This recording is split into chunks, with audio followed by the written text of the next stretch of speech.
In 1956, a 5 MB hard drive looked like this. Now it's unimaginable to think working on this beast, especially with such a small capacity. Now we have 1 TB of data on this little thing, and if you take this blue case, you will end up with this. Now hard drives of this size is nice and small and slim and can fit to almost every laptop, but this was not the case 17 years ago, as you had to store 1/4 of this size with this beast, 16 times larger than this. So how do they compare today?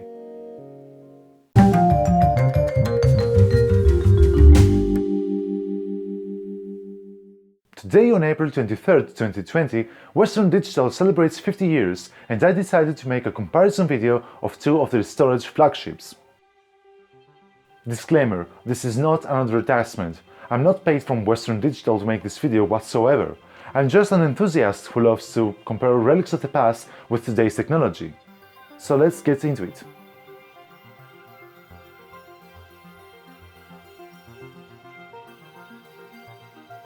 One of the first things to consider on this machine is the old logo that was used from 1997 to 2004.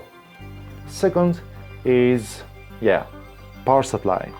Those things required external power supply in order to operate, because computers back then were not so powerful to sustain these beasts. Next is the connectivity. That was done not by USB 2, not by USB 3, but was done by USB Type A. Those cables can be found today only on printers and external audio interfaces. But this was the way to operate an external hard drive. Please bear in mind that I'm no technician, nor I am an HDD expert. I am just the average user, like most of you out there. So what I'm trying to achieve today is compare this 17-year-old HDD with the benchmark of today. Additionally, I will present some rather technical information that I found on the internet from regular experts and technicians that run tests to those machines. I've put the links down in the video description so you can see by yourself the tests and the specs of these two HDDs. In 2001, Western Digital became the first manufacturer to offer mainstream ATA HDD with 8 MB of disk buffer. This particular relic is a special edition of the JB models produced in 2003 with a transparent case enabling the user to see the drive's mechanisms. Quite neat. This series was a benchmark of the company's standards, offering a stunning 5-year warranty, making their products quite desirable. From this point on, Western Digital was the company to beat. Now on some stats.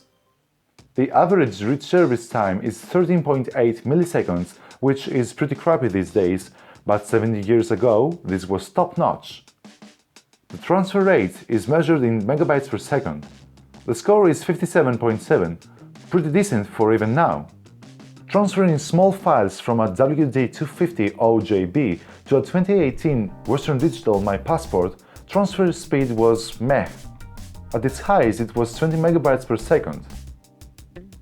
When I tried to transfer larger files of 5 or 10 gigabytes of data, transfer speed was 30 to 50% lower because those large files had to be cut in small pieces and then assembled into one piece at the WD2500JB. This hard drive really struggled to transfer these files because 17 years ago transferring such large files was quite rare, and thus the technology was not at its highs. The SR Office Drive Mark records 429 IOs per second, making this beast the drive to beat in 2003. It scores slightly less on SR Bootup Drive Mark 2002 with 397 IOs per second. Keep in mind that this disk runs on ATA protocol. Legacy performance on ZD Business Disk WinMark 99 scored 16.3 megabytes per second. This test is a benchmark that attempts to measure desktop performance through a rather dated recording of high-level applications. Now, this thing is noisy, unbearably noisy. Even if I just plugged in this disk and do nothing with it, the fans are going crazy. Now this is because of two reasons.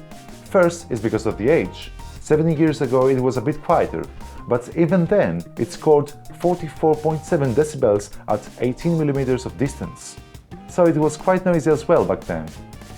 Now let's compare this thing to a 2020 top-notch hard drive disk of Western Digital.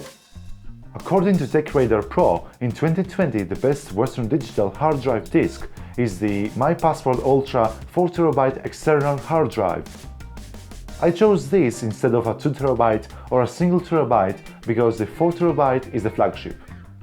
On tests, an 89.3 MB per second read speed was achieved, while transfer speed was almost 104 MB per second. Now this has doubled over the past 17 years, which is stunning. The Crystal Mark disk-to-disk test recorded 74 MB per second, while this dropped down to 50 MB per second for 4K block sizes. Maximum write speed was achieved at 117.2 MB per second. Now, I know this may sound weird to you because you may be using solid-state drives, but remember, read and write speeds and of course transfer speeds are way higher in SSDs, but this is because the architecture and logic is different than the HDDs, so do not get confused.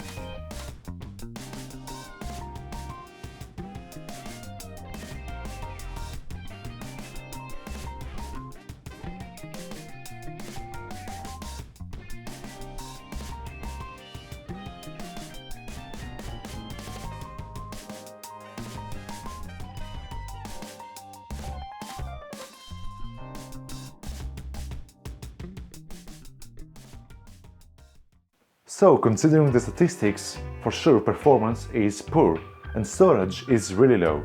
But instead of having nothing, it's better to have it as a secondary backup, especially if you're as clumsy as I am with my storage devices. Although this device I think is really good for its age, given its extended use, I cannot trust it having it as my primary storage. And of course you cannot transfer it from place to place as easy as these devices do.